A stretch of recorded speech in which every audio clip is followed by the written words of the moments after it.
Hi, and welcome to God Works Weekly. I'm Jeff Eisner.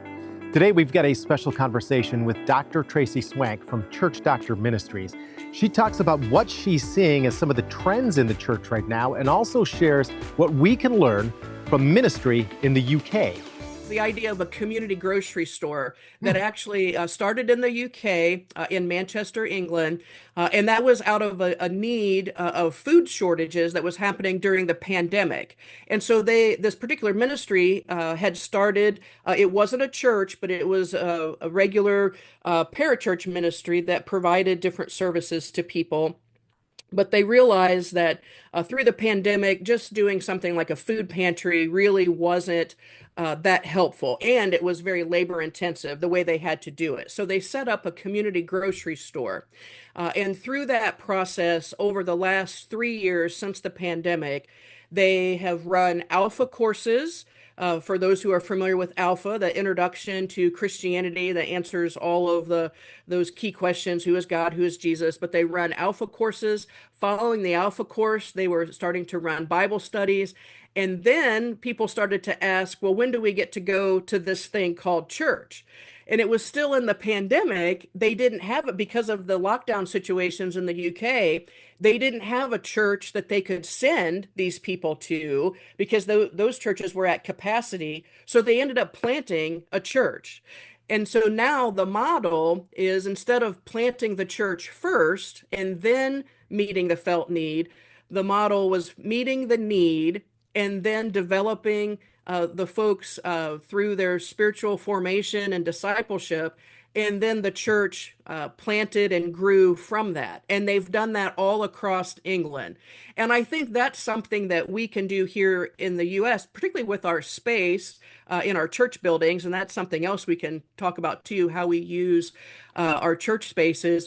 But I think that's something that's unique because that food need that people have. So we're feeding them the physical food, and then the spiritual food comes along with that. The churches that are doing the ministry with the young adults, and this is where this quiet revival piece comes in. They're very intentional about understanding the networking of the young adults need for community and having community space.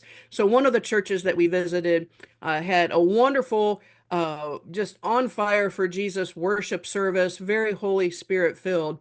But it was very interesting afterward to watch what happened, because there were probably 500 or 600 young adults that just spilled out into the sidewalk, into the streets, and just stood there with their coffee, talking. I mean, they didn't want to leave. And so, and what I watched was this staff team very intentionally moving around to the different groups, talking to different people, learning about their week, asking how things were going, taking prayer requests, and then praying right there on the sidewalk in front of the church with people. And this was even after they had worship. Church spaces. So Yes.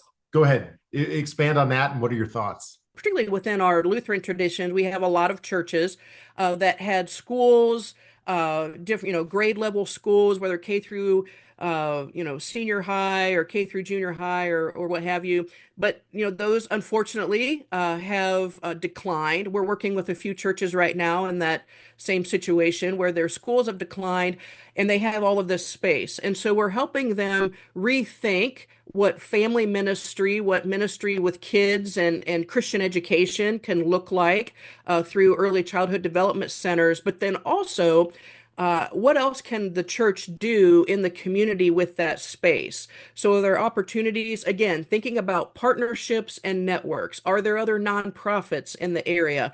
Rental space for offices, particularly for a nonprofit, and running a nonprofit myself, I know this, can be very expensive.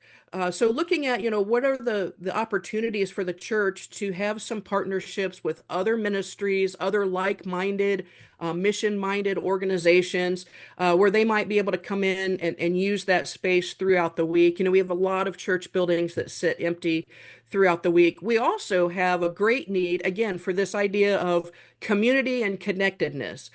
So, a couple of the churches, particularly churches that have schools that have gymnasiums or those types of facilities, think about active older adults who might need a place to walk or have exercise classes or something that they can, where they can still come together. It's in a safe place.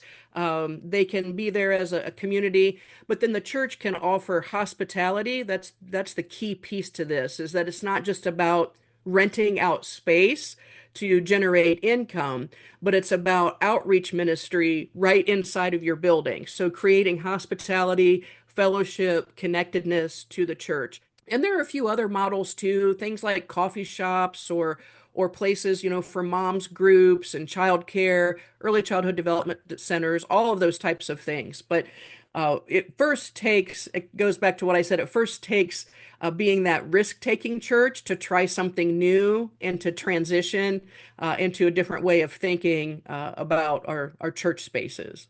What can we learn from the younger adults and how they do, whether it's everyday life, mission, ministry? What are you Yeah, finding out?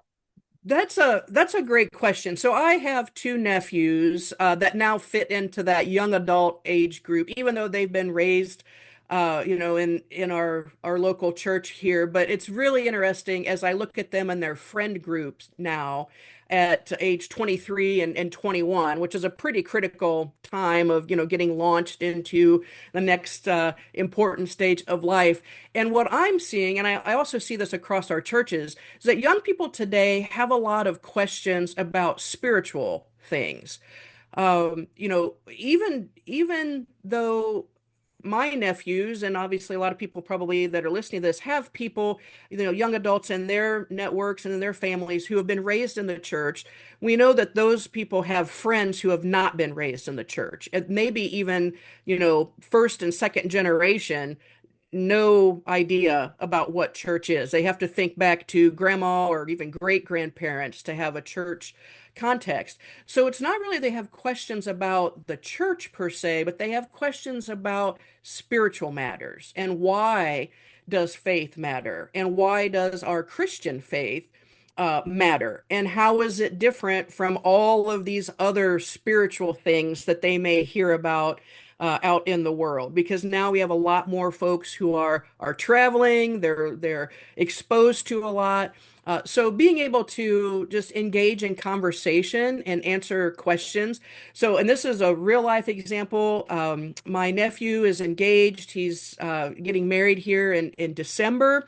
And I'm kind of walking through with him and his fiance some of these faith type things before they get married.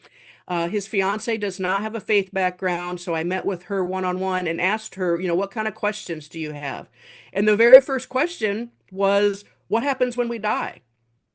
And I was like, wow, okay, that's a great place to start. It was not what I was kind of expecting it, but not really expecting it. But being able to just have that conversation and answer what we think are probably simple questions for us, but they're really playing on the minds of these young people. What is going to happen when we die? Who is God? Who is Jesus? All of these kind of things. So the best thing to do is to engage with them, be honest about answering their questions, but then also, if you're working with them in ministry, engage them in something hands-on that's meaningful, not just kind of relegating them to oh, here's, a class you can take, or here's, those things are important, but young people today are really kind of hands-on. They want to see that what they're doing with their time is making a difference. So getting them involved, really at some basic entry-level mission and ministry. The one thing on the other side of this is I have other friends who have young adult children who have gotten back involved in their church, and they were immediately made put on their church council because we needed young people on the church council. So we took them from like 0 to 100 within the first few months. So be careful about doing things like that just because you want to have young people engaged. Disciple them, mentor them, bring them along. It's okay for them to be in those leadership roles, but don't skip over the discipleship piece first.